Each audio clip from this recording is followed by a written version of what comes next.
Reporting from Melbourne, Australia, 3 weeks on since our budget was announced by our government.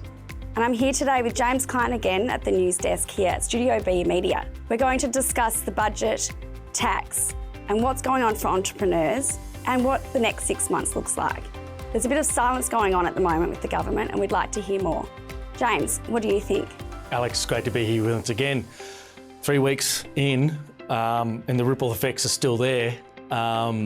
And it's been a very interesting response, I must admit. The areas of protest didn't come from where they thought they were. With the capital gains changes and the 50% discount going, we thought that maybe the more established investors, say the boomer set, would be more upset, but they've seemed to be more silent, and the real noise has come from our younger generation and entrepreneurs in the group, which is a remarkable response. It really is, and entrepreneurs are talking about jumping ship. What do you think of that? Yeah, indeed. To break down it for everyone, what we're looking at here is with the 50% discount going on any active asset, when they sell their business, they could be paying up to 40% tax on their profit. And this is because when you start up a new business, there's not a lot of cost base that adds to your tax position to start with. Meaning if they start a business for 25, 30, 50 grand, and then that's selling it for millions of dollars, they're going to be paying tax 47% on the big chunk. Not very fair. And I just loved, as much as I'm not a big social media guy, I love the meme set with everyone taking on the new business partner being Elbow. Oh, those photos made me laugh non-stop. So what happens next for these guys? Well, there's been no real relief from the government. They have steadfast with their position. I think when we spoke last time, we thought we were expecting a softening or maybe a policy shift to enable new business to have some sort of relief, but there's been some talk of it. Our Treasurer mentioned something at the media. I read something in the Fin Review around the same, but we haven't seen anything yet. And here we are, the bill's gone to Parliament and they're voting on it. So I don't know what happens next, really.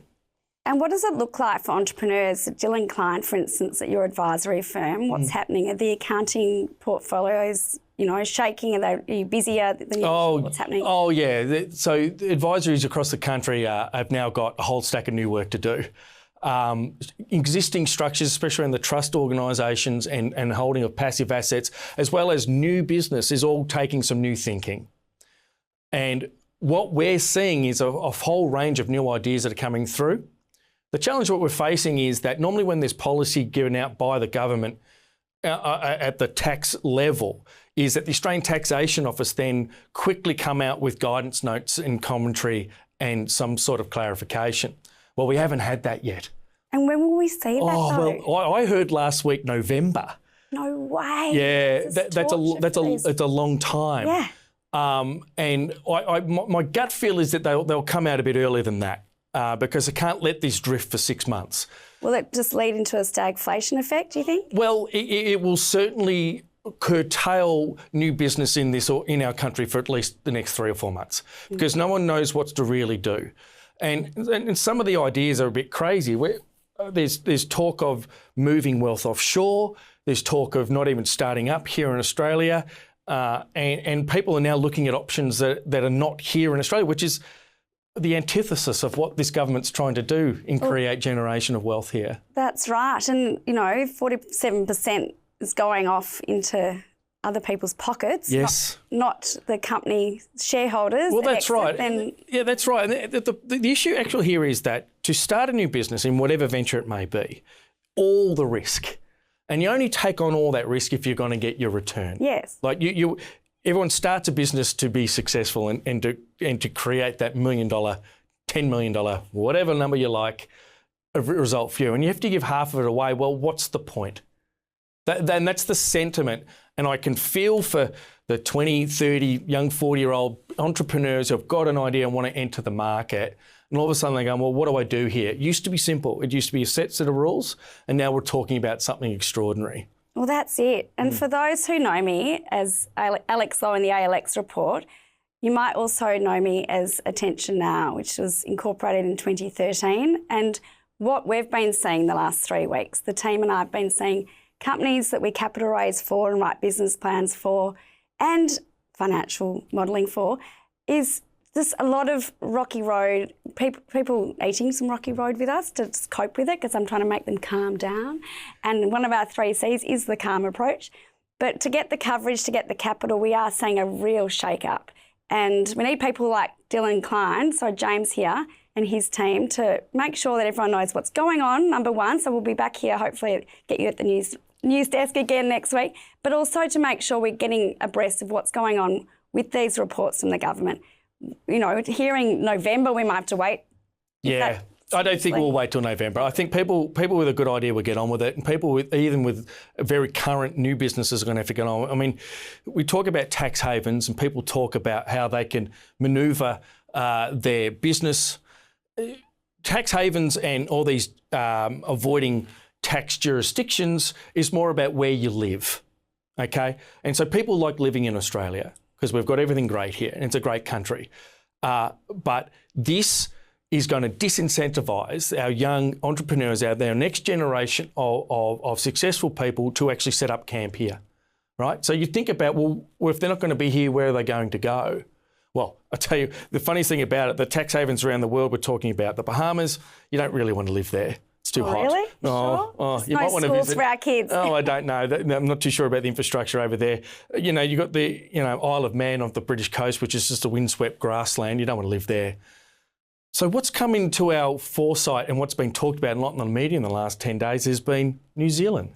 Yes. I wanted to ask you about that. What's going on? Well, New Zealand has very similar tax code to Australia, and they do incentivise capital gains in the similar way we used to have it, and they are very entrepreneurial friendly. And if you like your Pinot on the South Island, you don't mind a bit of a ski in Queenstown, it's probably not a bad place to set up shop. New Zealand already has a very strong tech play with very successful companies coming out. Xero comes to mind out of New Zealand, and they are now actively promoting to Australian businesses to come and set up shop over in New Zealand. Yes, the last 8 days in the media, it's been quite astounding to see and hear what's been going on. So I ask viewers, if you've got a company that you've already started to move to New Zealand or you're thinking about it, we invite you to jump at the news desk with us and share your journey and your story to help others. Because we are solutions focused here and we want to hear how we can keep everyone in business, keep everyone having fun, and keep making finance fun. James, you make finance fun. You're now going to deal with the balance sheets for me. I hope so. Tell us more about that and what's going to go on. Over the next 6 months? Well, I'm still a bit worried about the economy in general. We had a very decent result in our inflation rates last week. Now, why is inflation such an important thing is if we get into a position where pricing keeps going up with day-to-day goods, but productivity in our country doesn't improve, unemployment's going to go up and we're going to find ourselves in this stagflation process, right? And that's the worst case scenario. Pricing going up, unemployment going up and productivity going backwards, right? No one makes money in this environment. Well, not anyone who's trying to build something new or trying to act in their day-to-day business. So what we're seeing here is an encouraging result last week. Interest rates are likely to be held next week. That's the gambit at the moment. Next month, I meant. But while we've still got these geopolitical problems, the markets, the stock markets are already trading as if there's already a deal in the Strait of Hormuz.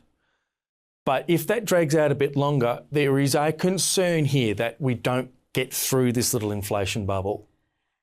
Interesting. And then being an accountant and having an advisory firm, tell us, coming up to end of 30 June, we're in June now, what's it going to be like? Well, you've got to be active. Doing nothing at this environment is the worst case scenario. You have to be looking at your own structures and the way things are flowing through your business. So these new tax changes, we do have a bit of a grace period to the end of next year, and there will be relief in restructuring your group. But the thinking has to start now. You have to start thinking about your year-end 30 June numbers and start thinking about how things are flowing through today. It's the 1st of June, so we've only got a few weeks to go. So get involved with your advisor as soon as you can. That's number one. Then over the next 6 months, you've got to secure your cash flow, right?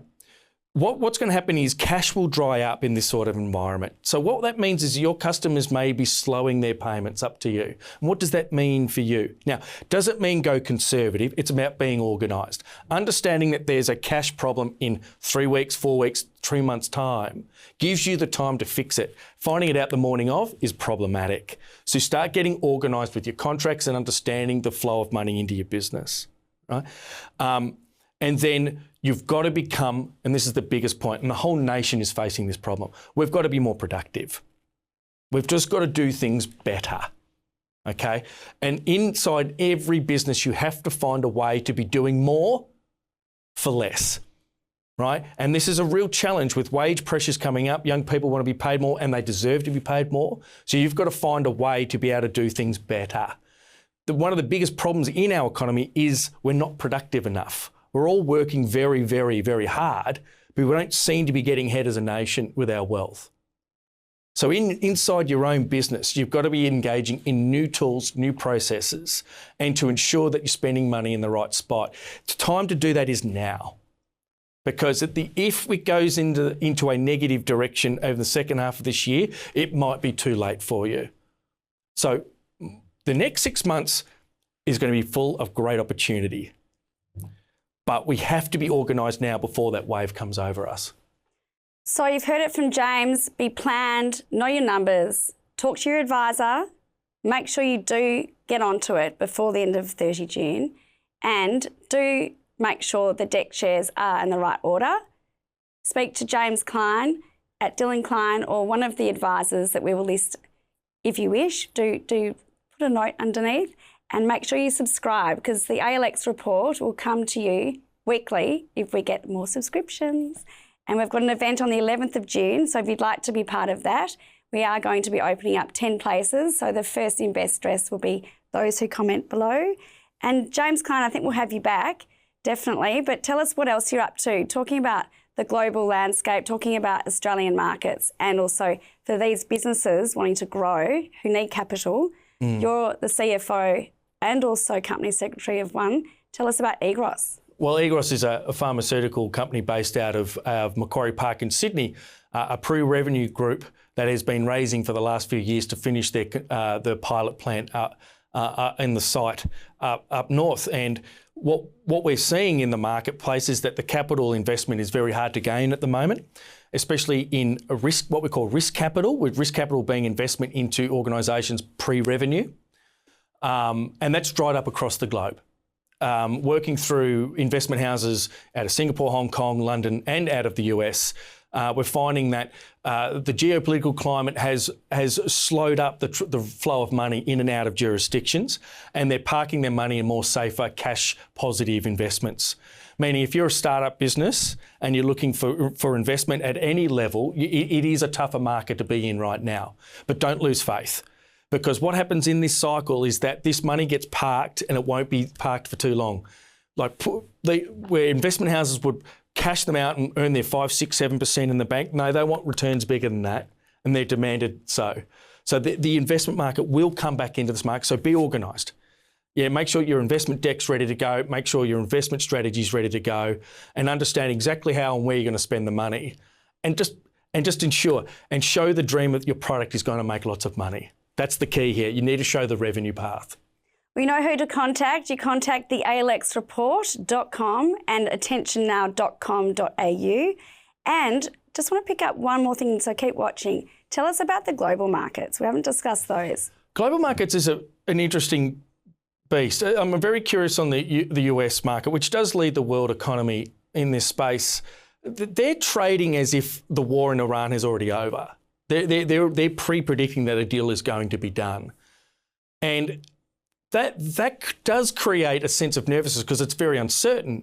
Not to talk about the politics of the problem over there to start with, but they're acting as if it's already fixed, okay?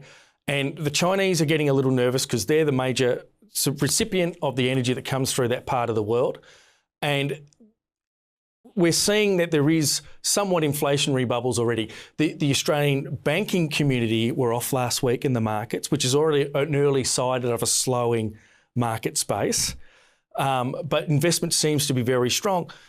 it's a wait and see for me, and to understand how effectively the US market will navigate the next month, waiting for a result. But even if they do get the result with the opening up of the Middle East, we still think it's going to be a 3 to 6 month repair program, which leads us back to the inflation. The inflation numbers out of the US haven't been released of late. They've got a new Fed chair to see how he goes at his first meeting. It's so a fascinating area. The European economy seems to be steady as she goes, and East Asia seems to be quite strong with China fixing up that housing crisis as well. They're working on it. So, listen, it's hard to predict. I think there's still a lot of value in the market for the right product. Traditional products are still good. I mean, the Magnificent Seven, Nvidia, and all these other chip manufacturers are going gangbusters no matter what. So the investment into AI, is there an AI boom or a bubble? Don't know. On AI, just tell me, you mentioned toolkits earlier. Is AI a toolkit that Australian businesses and all businesses globally need to be looking at? Yeah. The answer to that is yes. To replace jobs or to complement? No, I don't think it's a job replacement. I genuinely think it's an enhancement of productivity within your own organisation.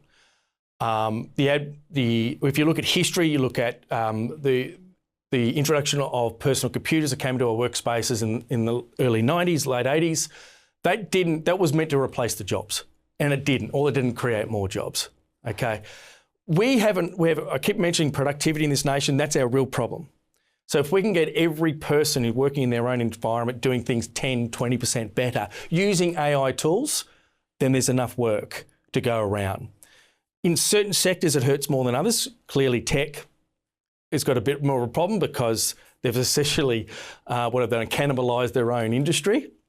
But what this does, there is still more programming needed for more product and new ideas. And production of our overall economy still requires the earth to be dug out of the ground. We still need healthcare for all our people, education, tourism. All the major Australian industries need to be doing things better. And I think every business needs to be looking at how AI can help them in any way. Totally agree. And being introduced to something quite spectacular recently in the AI space, which we'll talk about more maybe by the 1st of July, they'll be ready to announce something exciting.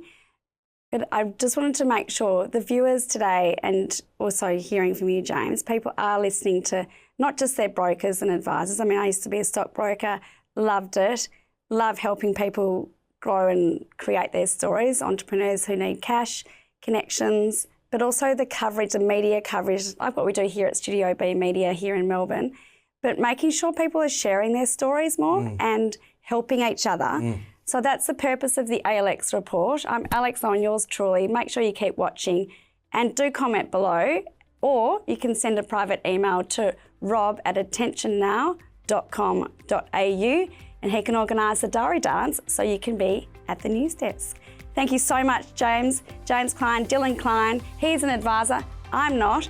So make sure you speak to your advisor and do get onto your numbers. Know your numbers by the 1st of July. Have your business, whether you're an employer or an employee, in check. Know your numbers. Teach us. We want to learn from you. We want solutions for you. So do watch the ALx Report and contact us with any questions. I'm Alex Lowen here in Melbourne, but making sure we give you the global markets and Australian market updates. We'll be sure to contact you and definitely join our subscription button now. Thank you for watching. We've got your back and keep positive.